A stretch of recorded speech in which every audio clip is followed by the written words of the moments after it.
పిల్లలు కావాలనే మీ కలను నెరవేర్చుకోండి. సంప్రదించండి హెగ్డే ఫెర్టిలిటీ, హైదరాబాద్, తెలంగాణ. అందరికీ నమస్కారం. నేను Swaroopa Potlapalli. Welcome to trending topic.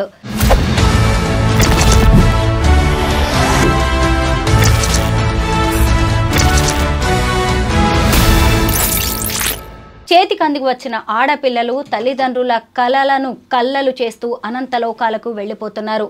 అమెరికాలో సుదీక్ష, హంపీలో అనన్య, ఇలా ఈ ఇద్దరి కథలు కూడా ఎంతో మందిని కదిలించి వేస్తూ ఉన్నాయి. సుదీక్ష కోణంకి కేసులో అనేక షాకింగ్ విషయాలు బయటకు వస్తున్నాయి. ప్రస్తుతం నాతో పాటు సోషల్ యాక్టివిస్ట్ కృష్ణకుమారి గారు ఉన్నారు. ఆవిడతో మాట్లాడి ఈ కేసుకి సంబంధించి అనేక విషయాలు తెలుసుకుందాం. మేడం నమస్తే. నమస్తే.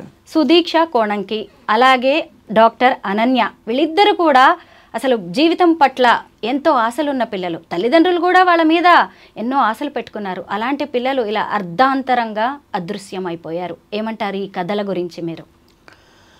చాలా బాధాకరం అండి. ఎందుకంటే ఏ తల్లిదండ్రులకి బిడ్డ దూరం అయితే ఆ బాధ ఆ తల్లిదండ్రులకే తెలుస్తుంది. మనం ఎంత పైన అయ్యో పాపం, అయ్యో ఇలా జరిగిందా అలా జరిగిందా, ఆవిడ కష్టం ఎవరు తీరుస్తారు అని మనం మాట్లాడతాం. కానీ మనము మూమెంటరీగా మాట్లాడతాం, తర్వాత మనకు సంబంధం లేదు ఆ విషయంతో. కానీ కన్న తల్లి మట్టుకు తను చనిపోయే వరకు ఆ కడుపు తీపి అంటారు కదా, అది అసలు ఇంకా వాళ్ళు కోలుకోవడం అనేది ఉండదు.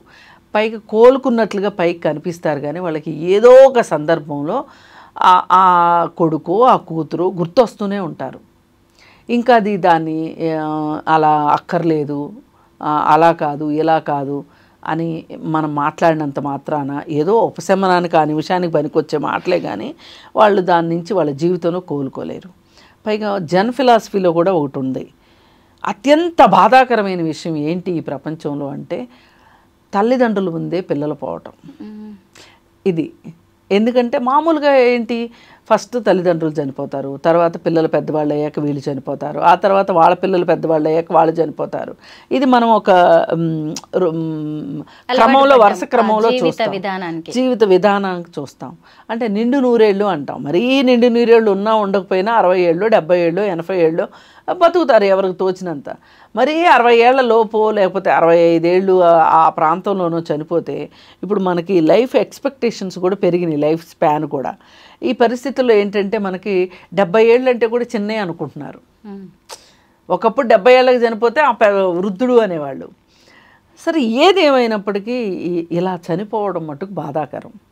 ఈ రెండు విషయాల్లోనూ పిల్లలిద్దరూ చాలా ప్రతిభావంతులు, ఫ్యామిలీ బ్యాక్గ్రౌండ్స్ ఉన్న పిల్లలు. మరి ఎందుకు ఇట్లా జీవితాలు ఇలా అర్ధంతరంగా ముగిసిపోయినాయి అంటే ఒక్కటే కారణం, పిల్లలు తల్లిదండ్రులకి చెప్పేది ఒకటి, వాళ్ళు చేసేది ఒకటి.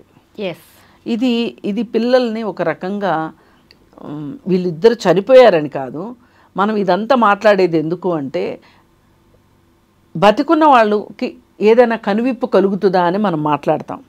ఇప్పుడు మనం మాట్లాడేది చనిపోయిన వాళ్ళు వినరు, వాళ్ళ తాలూకు మనుషులకి మనం మాట్లాడేది ఉపశమనం కలుగుతుందో లేదో కూడా మనకు తెలియదు. కానీ వాస్తవంగా కావాల్సింది ఏంటి అంటే ఎవరికైనా ఇంతన్నా చెవిలో వేసుకుంటే గనక, వింటే, వినదలుచుకుంటే, అర్థం చేసుకోగలిగితే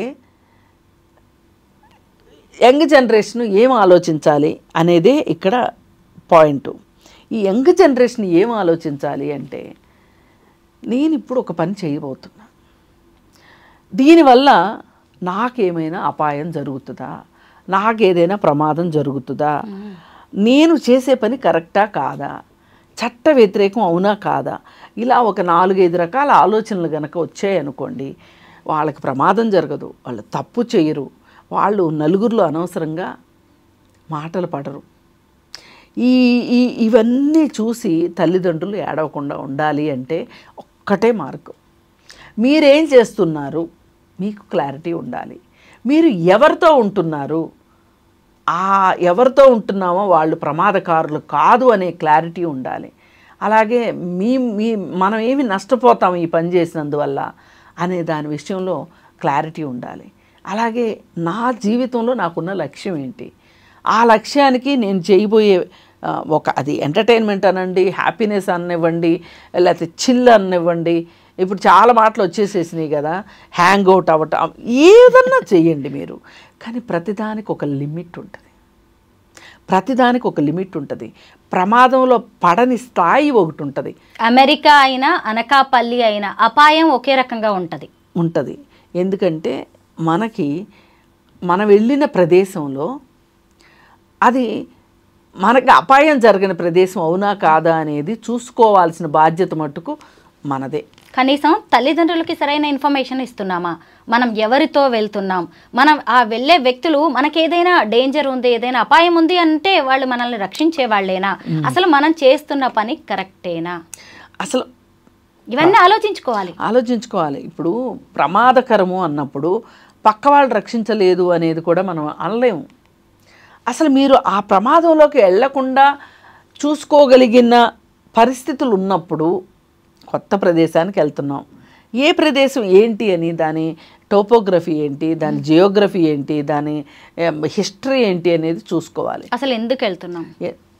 ఇప్పుడు అనన్య ఎక్కడైతే నీళ్ళల్లో పడిందో ఆ ప్లేస్లో ఇప్పటికీ 50 మంది అయినా చనిపోయారంట. చూడండి, దాని హిస్టరీ అసలు విషయం తెలుసుకోలే. నేను ఇప్పుడు ఆ నైసర్గిక స్వరూపం తెలుసుకుంటే, ఆ జియోగ్రఫీది కనుక తెలుసుకుంటే, ఇది ఏంటి అసలు కిందే ఉంది, పక్కనే ఉంది, వెనకే ఉంది, ఒకవేళ నేను ఏదైనా సాహసం చేస్తే నాకు సేఫ్టీ ఉంటుందా ఉండదా, ఇవన్నీ ఆలోచించుకోవాలి కదా. ఇప్పుడు మనం ఆ అమ్మాయి దగ్గరికి వెళ్దాం, సుదీక్ష కోణంకి. ఇలా టూర్లకు వెళ్ళడం చాలా సర్వసాధారణం. అమ్మాయిలే వెళ్తారా, అమ్మాయిలు అబ్బాయిలు కలిసి వెళ్తారా, అబ్బాయిలు అమ్మాయిలు కలిసి వెళ్తారా అనేది డిబేట్ కాదు ఇక్కడ. ఎందుకంటే ఆయా ప్రాంతాల పరిస్థితులను బట్టి, ఇప్పుడున్న నాగరికతల దృష్ట్యా ఆడపిల్లలు మగపిల్లలు కలిసి వెళ్ళడం అనేది పెద్ద వింత విచిత్రం కాదు.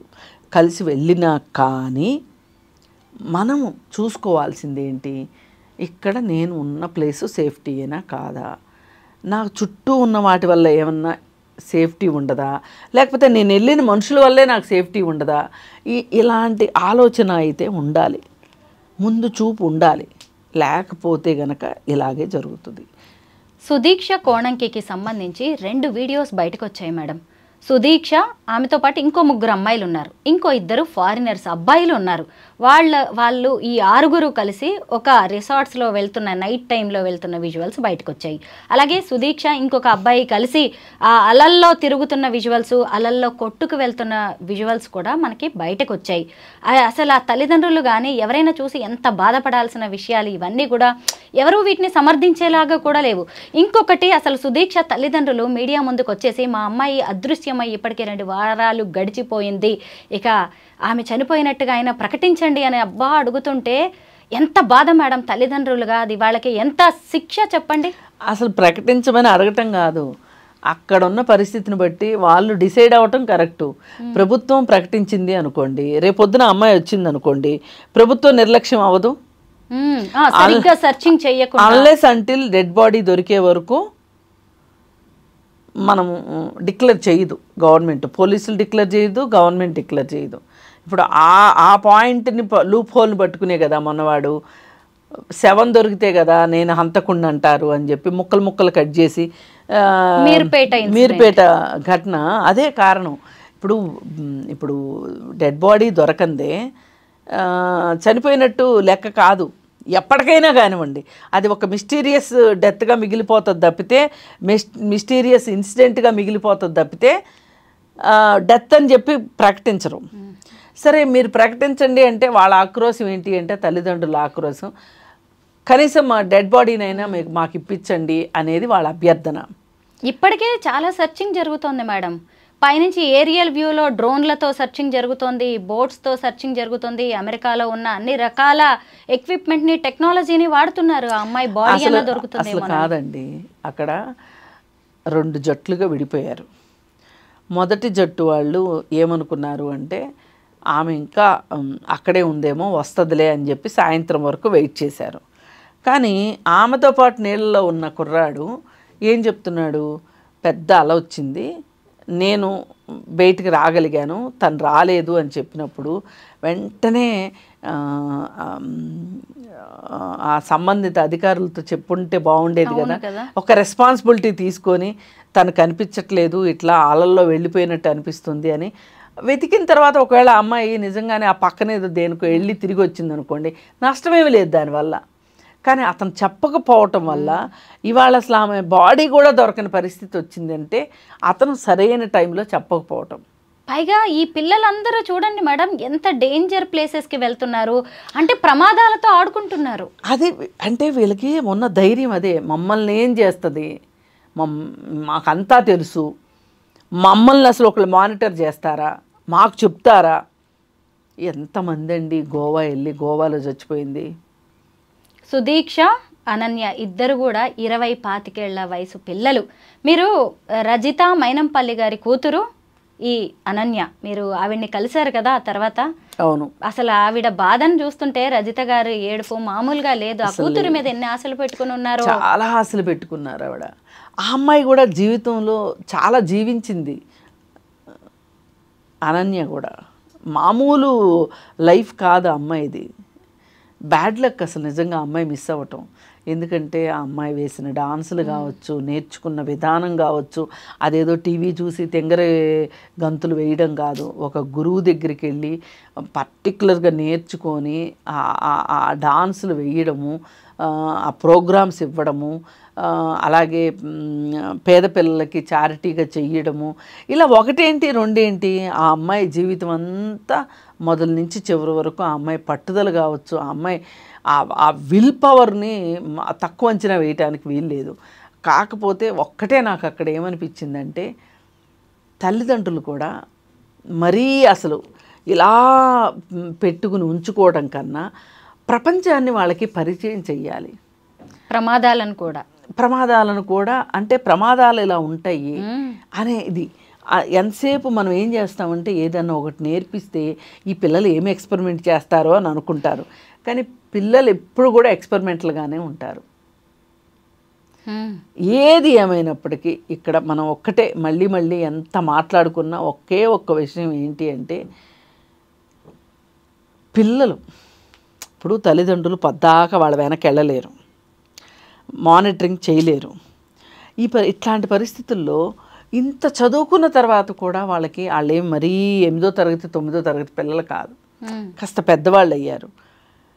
మా మీద ఒక బాధ్యత ఉంది, ఒక రెస్పాన్సిబిలిటీ ఉంది అని వాళ్ళు ఎందుకు ఫీల్ కాలేదు? ఒక జాగ్రత్త పడాల్సిన అవసరం ఉంది, టేక్ కేర్ అనేది, హ్యాండిల్ విత్ కేరు, ఇట్లా వీటిని ఎందుకు వాళ్ళు పట్టించుకోలేదు అని అంటే అదొక జోష్ అంతే. మొత్తం మీద సుదీక్ష, అనన్య తల్లిదండ్రుల కడుపు కోతను మాత్రం ఎవ్వరూ తీర్చలేరు. ఈ ఘటనల ద్వారా మిగతా వాళ్ళైనా చాలా విషయాలు తెలుసుకోవాలి. ముందు ఎక్కడికైనా వెళ్ళేటప్పుడు మీరు కరెక్ట్గా ఎక్కడికి వెళ్తున్నారు అనేది పేరెంట్స్కి చెప్పాలి, ఎవరితో వెళ్తున్నారు అనేది చెప్పాలి. ఒకవేళ అక్కడ ఏదైనా జరిగితే ఏం చెయ్యాలనే దాని మీద కూడా మీకంటూ ఒక అవగాహన ఉండాలి. Thank you so much madam. Thank you.